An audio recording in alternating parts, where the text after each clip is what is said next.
Hi friends, எல்லோரும் எப்படி இருக்கீங்க? இன்றைக்கி என்ன பார்க்க போகிறோன்னா, ஹஸ்பண்டோட பர்த்டே வீடியோ தான். காலையிலே குளிச்சுட்டு கோயிலுக்கு போனோம். பக்கத்தில் இருக்கிற முருகன் கோயில் தான் போனோம். நாங்கள் போன டைமில் நிறைய கோயிலில் டெக்கரேஷன்லாம் அழகழகாக பண்ணி வச்சுருந்தாங்க. ஏன்னா சஷ்டி விரதம் அப்போ தான் முடிஞ்ச டைமு, அதனால நிறையா டெக்கரேஷன்லாம் பண்ணியிருந்தாங்க.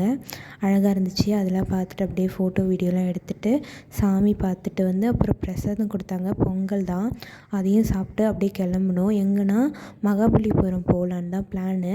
அதனால் அப்படியே கிளம்புனோம். டிஃபன் காலையிலே சாப்பிட்ல, அதனால் ஒரு கடையில் நிறுத்தி டிஃபனையும் சாப்பிட்றலாம் அப்படின்னு சொல்லிட்டு நினச்சி ஃபஸ்ட்டு ஒரு ஹோட்டல் போனோம். அங்கே இட்லி இல்லைன்னு சொல்லிட்டாங்க.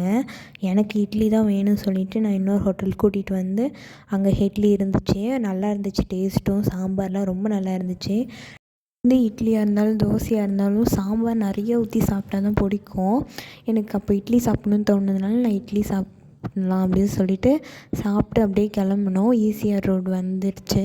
அப்படியே கடல்லாம் தெரிஞ்சுது. ஜில்லு ஜில்லுன்னு காற்று செம்ம நல்லா இருந்துச்சு. அப்படியே வேடிக்கை பார்த்துட்டே போனோம். அப்புறம் அப்படியே கொஞ்ச நேரத்தில் மகாபலிபுரமும் ரீச் ஆகிடுச்சு.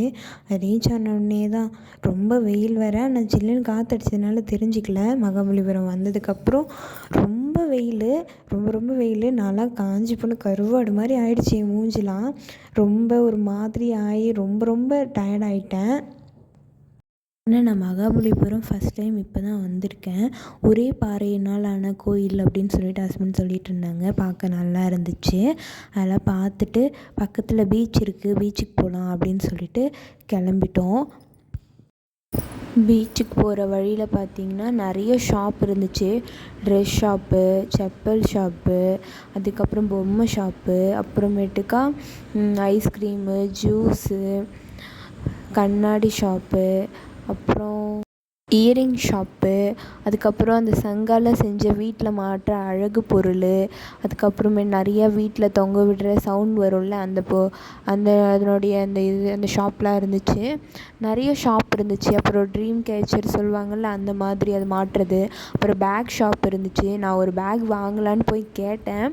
பட் அது அந்தளவுக்கு எனக்கு ஓகேவா தெரியல. ப்ரைஸ் கம்மியாக தான் இருந்துச்சு. ஆனால் நான் ட்ராவல் பண்ணுறதுக்காக யூஸ் பண்ணலான்னு சொல்லிட்டு ஒரு பேக் போய் கேட்டேன். அது செட் ஆகலை.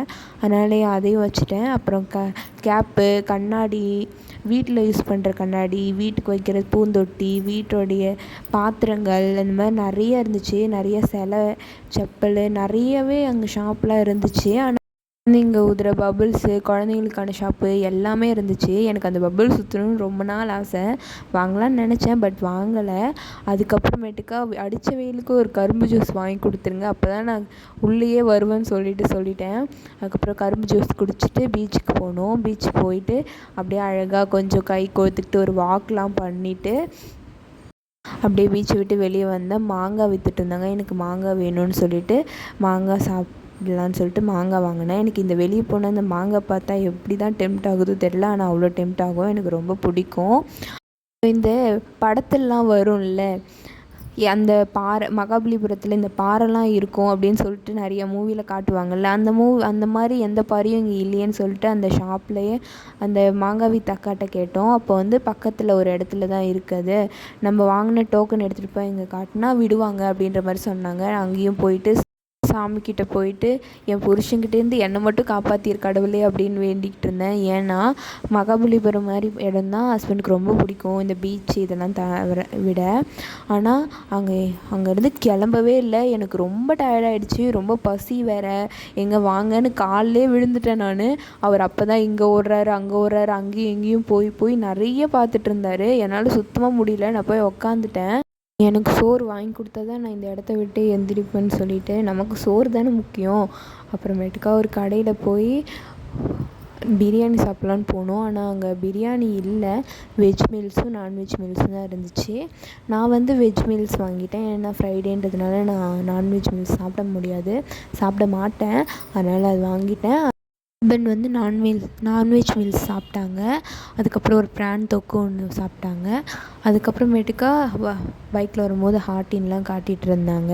அப்புறம் காந்தாரா மூவிக்கு போகலாம், நான் பார்க்கணுன்னு ஹஸ்பண்ட் கேட்டாங்க. சரின்னு போகலான்னு சொல்லிவிட்டு, அது 7:30 மணி ஷோன்றதுனால வீட்டுக்கு சிக்கனில் தொக்கு மட்டும் வாங்கிட்டு வந்துட்டு வீட்டில் மாவு இருந்துச்சு அப்படியே சாப்பிட்டுட்டு கிளம்பிடலாம் அப்படி சொல்லிட்டு தான் வந்தோம். பட் டயர்டில் திரும்ப போகவே இல்லை.